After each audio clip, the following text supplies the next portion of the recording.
Hey, how's everyone doing? This is Oz with Oz Mechanics, and on today's video, we have this 2001 Chevy Silverado right behind me. So this year with the Chevy Silverado, customer was complaining when they're just driving on the freeway, just out of nowhere, the instrument cluster just goes wham on his face, and the cluster was not working, so he didn't know how fast he was going. He didn't know none of that good stuff. So how about today's video, we try to figure out this issue and give the vehicle back to the customer. All right, so we're inside the vehicle right now. I just want to give you a little bit of backstory on this before we go any further. On this vehicle right here, he was basically driving out of nowhere. He just realized that the cluster went wham. All the gauges went down. And on top of that, he said something about shifting. But the main thing that he really put out there is like, it felt like the vehicle shut off, but it was still driving. He started checking everything. Powers, made sure that all the fuses were good. Actually took out each individual fuse and would scrape the little legs on them just to make better contact, but everything was good. He put a ground somewhere. I don't know where he put it at, but he said he put a ground wire that was trying to help out with the instrument cluster, but none of that worked. After that, he brought it to me. Let me just show you exactly what's going on right here. All right, so here it goes. We're gonna go ahead and just put the key on the on position. All right, as you can see, nothing happens. The only thing I do notice, it does have the check engine light, and as well, right here, it shows the voltage. What is on? I hear something. What the heck? They have an electric fan? Yep, they got an electric fan. Hopefully this doesn't kill the battery. I did notice another thing. If we take the key out, you see the security light is blinking. Does this have power? As you can see, stuff is turning on. Let's just go ahead and start the vehicle. As you can see, it is dead as a door now. The only thing that's showing is just the voltage. I'm gonna rev it up. The RPM's not doing anything. But the thing is that these clusters, they tend to have an issue with the little motors. I'm gonna put like a little picture up here of those motors, but nothing else is turning on. Look, can't even tell when it's in reverse drive or neutral. There's no other lights out there. First and foremost, what I want to do, get our scan tool. I want to try a quick sweep test, see if we can do that first, and then see what we got, man. Let's get our top-down Phoenix Max. Here it goes. We got our top-down Phoenix Max, and we're gonna go to American woman. I am an American. Dude, this always reminds me like Jack Black. Something like that. Okay, stop. I gotta stop now. All right, so we're gonna go Chevrolet. All right, so automatic search. And I'm keeping the vehicle running because remember that fan is staying on. So this is a 2001 Chevrolet Silverado 4-wheel drive. We're under automatic, electronic with throttle body. Cuckoo. Man, and it is getting really cloudy right now. I'm scared that it's gonna start raining. Let me just do this section right here and then we'll probably move in a little bit. Holy smokes, why is this taking so long? Come on, do something. Have you ever seen those memes where it has that little stick figure with a stick poking at something? It's like, do something. That's how I feel right now with this. Okay, let's do the smart scan, finally. Something. Here it goes. Let's see if we get any codes. Oh, yeah. So we got some codes right here. So how's everyone doing? This is a new year. We're in 2026. I'm actually doing a lifestyle change now. I actually went to a doctor. They told me I had high blood pressure. I have some friends that have higher than me because I was telling them, well, my 134 over 98. They're like, boy, that ain't nothing. I got 168 over 110. Hey, anyone out there, comment down below, what's your blood pressure? Let's get a stat on this. I want to know people's blood pressure on there. Luckily, I've been getting it down. Been going to a sauna, eating healthy. Oh, there you go. But comment down below. Let me know your blood pressure. So let's go to report. Let's see what we have right here. So we have the fuel level sensor circuit high. Well, that makes sense. Remember, there's no fuel sensor right there. Okay, lost communication. What? Hold up. Let me go back. Hold up. Look at this. The IPC, it's not talking. What's going on here? As you can see, there's voltage right there. So the IPC is doing something, right? I'm not going crazy. Look, you see security lights on. You see how it's off. And then as soon as we turn it on, you see it turns on like, okay, now that gauge started working. I don't know if you saw it for a split second. It worked for a second. There you go. All right, so we got activity. Well, I can't do my sweep anymore. As you can see, we try to go in there. It's just dead. It has power. This is one thing I don't like, and I've seen this before. Let me just show you real quick. You see that right there? That's not OEM. That right there looks aftermarket. And I've seen this before. I had a Dodge video where someone did an aftermarket thing, but the vehicle wouldn't start. This one, we're just not getting any cluster activity. The thing is that this is an 01, so this is on the class 2. But I want to check out the communication, because I know these vehicles, they have like a little comb where all the communication lines go to, and sometimes they have like 2 combs, one here, one over there. We have to look at our wiring diagram. Let's check out our wiring diagram first. And I really want to check out this wiring diagram because we got all data now.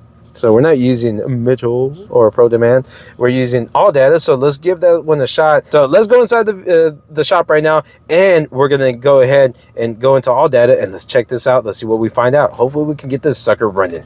All right, so let's go to this. It's gonna be 2001 Chevrolet Silverado. We'll do it 5.3. All right, so now this is where it's gonna get interesting. We're gonna go to this diagram, information bus. All right, sweet cakes. All right, so we're gonna go to information bus. And my thing right here is, where is this connected to? I was thinking that they had multiple splice packs, but as you can see right here is just one. You see right in the middle, this is gonna be our splice pack. It's gonna be our comb. And our DLC is on the side right here. You can see where it says there's a 1, 2, 3, 4, 5, 6, 7, 8, 9, 10, up to 16. So our number 2 is a purple wire. This is our class 2, which goes into one splice pack, and then everything connects in here. But that's the thing, I feel if a module would be bad, it'll take everything else out. But let's find this splice pack, the SP205. This gray wire instrument panel, and I want to see what kind of communication lines communication signals we're getting out of this. If I'm not mistaken, this is just from memory. We should see at least, I think it's 7 volts, somewhere right there. 7 volts up and down. So let's use the ability of our all data. So SP205, see if we can find this. As you can see, number 3, SP205. Is going to be somewhere right here. So kind of close where the light's at on the bottom. If I'm not mistaken, that's what they told me. All right, so left hand side, SP205, number 3. All right, so it's going to be somewhere right here on the bottom end. So let me take that apart, and then we'll start right there and we'll see what we get. Remember, it's a gray wire. So let's go do this. Let's see what we find out, and hopefully we can get this going. All right, I'm just going to show you where this sucker is at. It is hidden. Remember, on the wiring diagram, it was close to the light. So it is hidden right there. You see that right there? There's a tape around there, but I'm going to see if we can go ahead and take this off right here so we can get better access. We'll just take off that. And we got 2 7s right here. We got to pull this out the way so we can expose this right here and then have a better opening right here. Hey, they replaced this, man. That's actually kind of cool. Hitting the top, I was like, man, this feels kind of sturdy. But yeah, let me take this off and let's get to that, okay?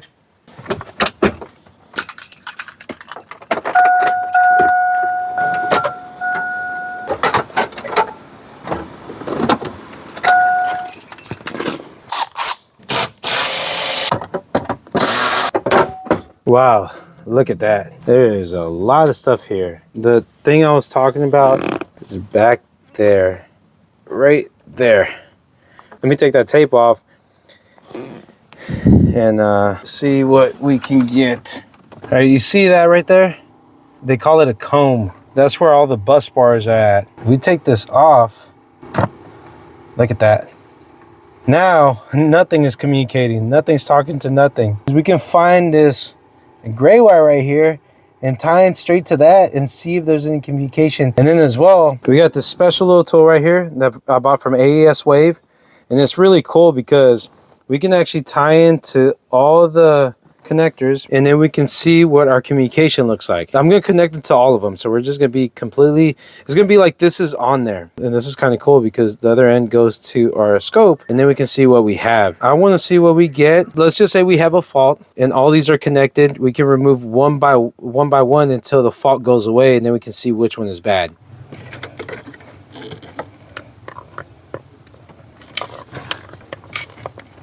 All right, cool. All right, so we have everything hooked up, and as you can see, it's at 0 because the key's not on, so there's no activity. Let's go ahead, put the key in. Man, we're not getting any activity at all. There should be some activity. Make sure that our ground is actually good. Oh, I'm a dummy. I don't know why it's been on channel 2. All right. Oh my God, I'm a dummy. I'm not gonna take that off. All right, there you go. Now we have data packets. So as you can see, we have data packets. Even if we go farther out, they're just all right there. We do see those data packets, and like I said, it's 0 to 7, 8. Well, I was off. Sue me, whatever. I just want to go straight to the instrument cluster. It's just a gray one, so let's go ahead, see if we can fit ourselves in there. Perfect. Let's see if we can get our colors. Let's just take off a couple at a time. We're gonna take off the green one. I'm not too sure what that one is, but we took off the green. We're gonna take off the white. As you can see, the gray one is the third one to this one, so we're not gonna remove this one. That's gonna be kind of like dead last. We're gonna remove this one, which is blue. Still have communication. Orange.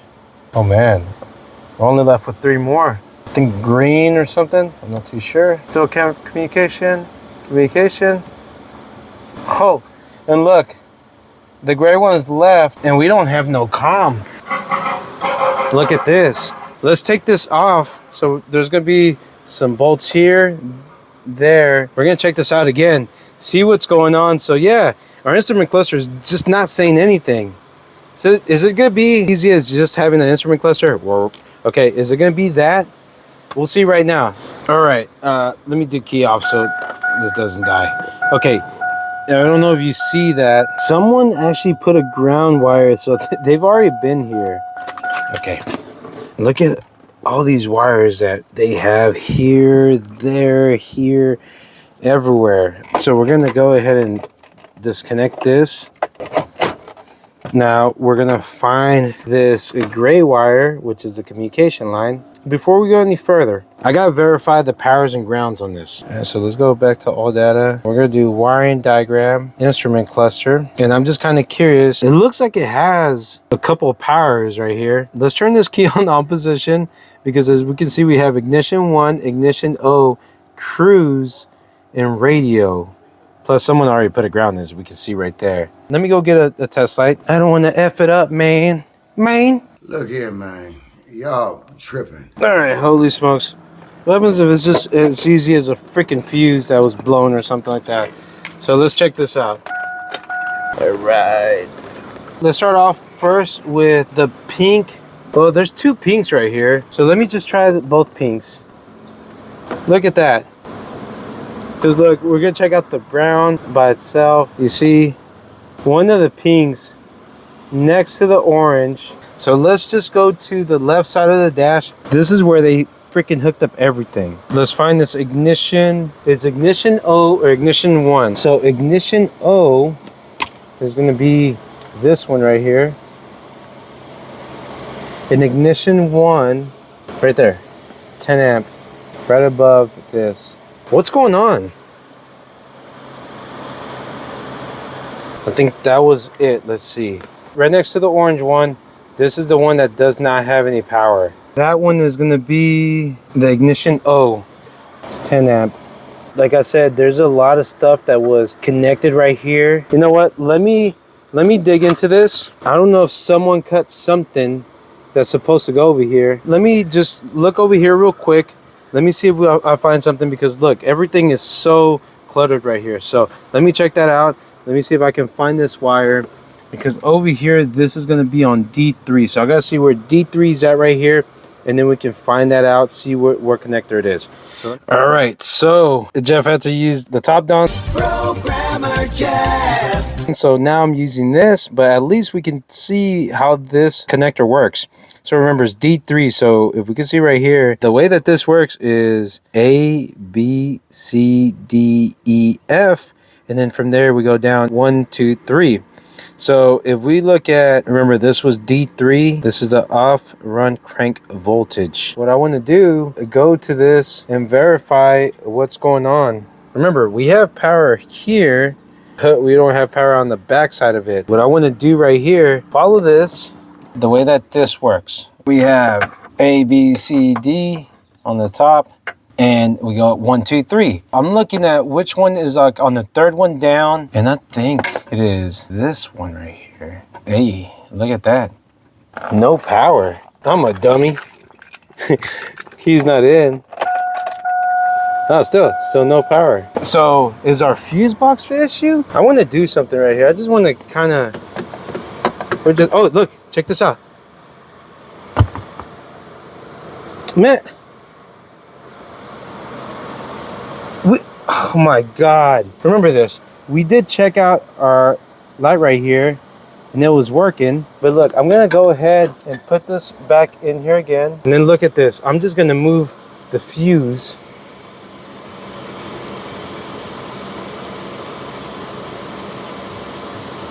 I want to see the leg of this fuse. Someone has already been here. Look at that.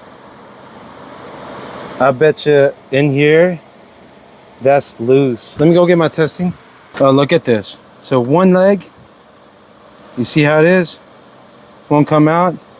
And then we're going to put this other leg, comes right out. This is all it was. The only thing is, I don't know if I can service this pin because there's a way we can just bend it, but you know, it's gonna make false contact. Let's just try something out. And then after that, we can end the video. Man, it went from putting ground wires and all that, just caused by a fuse. Or actually, not fuse, fuse leg. So let's put that fuse back in place. Oh, there you go. Look at that. Look, put pressure on it, let go. Pressure, let go. Pressure. All I'm doing is putting pressure on this and it's doing it. So there you go. What do you think of this one, man? Has anyone been through this before? This is crazy. Tested the fuse. If I'm not mistaken, it was tested before too. But you could tell that this was a crazy one right here. I was thinking communication, now power is grounds, this and that. It made more sense doing powers. We got communication right there. A loss of words right now. Have you ever ran into this issue, man? This is real life stuff right here. Just the fuse that the pins inside the freaking fuse box were not making proper contact. I don't know what else to say, but if you do like this video, please put a big thumbs up. And don't forget to hit that little notification bell to get all brand new videos coming out from Oz Mechanics. I will put the fix on the end. Like I said, it's going to be that little leg in the fuse block. So I'm just going to give the customer the option because we already know where the issue's at. So we can try to do that fix where we kind of push that pin down on the top. I've done that before. Just get like a little pick, push it down. That should get enough where it will touch the fuse, and he already knows where the problem is at. So if that doesn't work, we can just change out the fuse block. I'm happy we got this one going. Heck yeah. Now I have to go program a vehicle. So there you go. I am done. I'm done rambling. Y'all have a nice day. Y'all take care. Goodbye.